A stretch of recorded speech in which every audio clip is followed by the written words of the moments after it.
Менин суроом бар эле, сиз парламентке келсеңиз, көп балалууларга жөлөк пул алуу жолдору жеңилдейби? Азыр карапайым адамдар кыйналып атат, жөлөк пул ала албай. Деги ушул суроого жакшылап токтолуп кетсеңиз жакшы болот эле деген суроону узатып бар. Урматтуу телекөрүүчүлөр, урматтуу шайлоочулар, жөлөк пул болгону биздин Кыргызстаныбызда баасы өтө аз суммада. Ошону дагы баарына тегиз бербестен, сенин телевизоруң бар экен, сенин машинең бар экен, эки уюң бар экен деп бербейбиз. Берсек биз кимге берип атабыз? Берсек өзүбүздүн элибизге берип атабыз. Баласы бар адамга берип атабыз. Баласы көп адамга берип атабыз. Бериш керек баарына тегиз. Бериш керек. Башка жака жетпесе дагы ошо балдарыбызды, инвалидтерди, кыйналган адамдардын турмушун оңдошубуз керек. Биз эмнеге депутаттарга 30 миңден айлык коебуз, а жөлөк пулубуз 2 миң.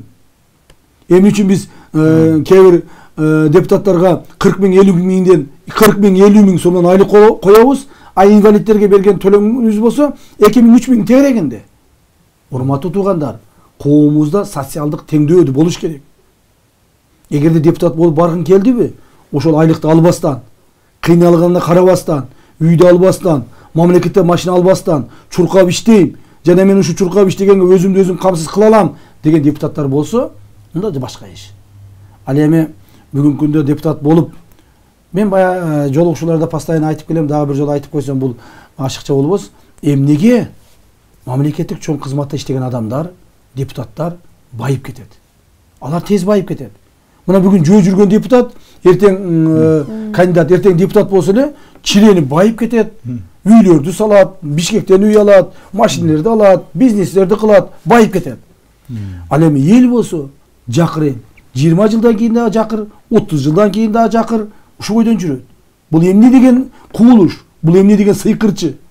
Депутат болгону 30 миң айлык алса, анан ошону менен эле бир маалда карасаң, 2 жылдан кийин бул жака бир 100 миң долларлык жип минип келет, 200 миң долларлык үй алат, 1 миллион долларлык бизнес кылат. Эмне кылат ал? Кайдан түшөт? Ушуну изилдешибиз керек. Себеби депутаттар барып алып, чоң чиновниктер мамлекеттин мүлкүн талап тонуунун жолдорун мыйзамды үйрөнүп алышкан. Мына мен билемин көптөгөн депутаттарды, көптөгөн мамлекеттик чоң чиновниктерди, мамлекеттик казыналарды, мамлекеттик жана токен байлыктарын, алтындарды, лицензияны алат мамлекеттен.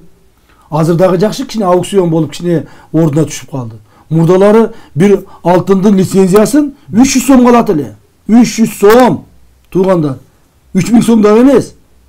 Анан аны алып туруп, Кытайда алып келип, Кытайга 10 миллион долларга сатат. Кытай ал жерден 100 миллион доллар чыгарып кетет. Жыйынтыгында эмне болду? Жыйынтыгында депутат, чиновник 10 миллион доллар алып албайды. 100 миллион доллар алып Кытай байыды. А мамлекетке, элге, журтка эч нерсе жок дагында эле. Мына кедейбиз. Кедейлигибиздин жолу ушунда. Мамлекеттин өспөгөнүн жолу ушунда туугандар. Туура. Биздин балдарыбыз бар, өзүнүн пешенетери менен кыздарыбыз бар, байыган, жакшы жашаган. Аларга эч сөз жок. Бирок өмүр бою мамлекет кызматта иштеп жүрүп, эң бай адамдарды биз эмне үчүн бүгүн коомдо калтырышыбыз керек? Ревизия кылышыбыз керек. Биз люстрация законун кабыл алып туруп, жанагы саясий люстрация деп атпайбы? Саясий эмес, экономикалык люстрацияны жасашыбыз керек. Жанагы чоң казаттын башчылары, сыймыктар башында туура эле башташкан. Коррупционерлерди кармап, коррупционерлер эмне үчүн? Эмне үчүн бир адамдын мамлекетти приватизация кылган маалда 10-20 заводу болот, а менин приватизация кылганда бир кирпичим жок. Бир кирпич. Мамлекетте мен бир кирпич приватизация кылган жокмун. Бир сотук жер алган жокмун туугандар. Мына ошондуктан биз ушул маселелерге кайтышыбыз керек. Бул маселеге кайтмайынча, коомубузду ушул чиновник коррупционерлерден тазаламайынча эл байыбайт. Эл ушинтип отура берет. Мамлекет ушинтип отура берет. Жылдан жылга алсыз болуп, айдан айга алсыз болуп, мына мамлекетибиз мындан болуп кетип атат. Мен түшүнөм. Мамлекет кыйналып атат. Мамлекет көтөрүлүп атат. 5 жылдан кийин жакшы жашап калабыз, 10 жылдан кийин жакшы жашап калабыз деп мамлекет монтип өргө, монтип жылып кетип атса, мен түшүнөт элем, чыдайт элек. Бирок биз монтип кетип атабыз да туугандар. Ошондуктан бул маселелерди караш керек туугандар. добушуңарды бергенде ошон үчүн баягы коррупционердин партиясына 3000 сомго сатып жибербестен, тиелге барып туруп баняга түшүп алып добуш бербестен, тиелге барып туруп көчөмө шагыл төгүп кой деп добуш бербестен, эл журт үчүн жанымды берем деген балдарга добушту бергиле туугандар. Бергиле.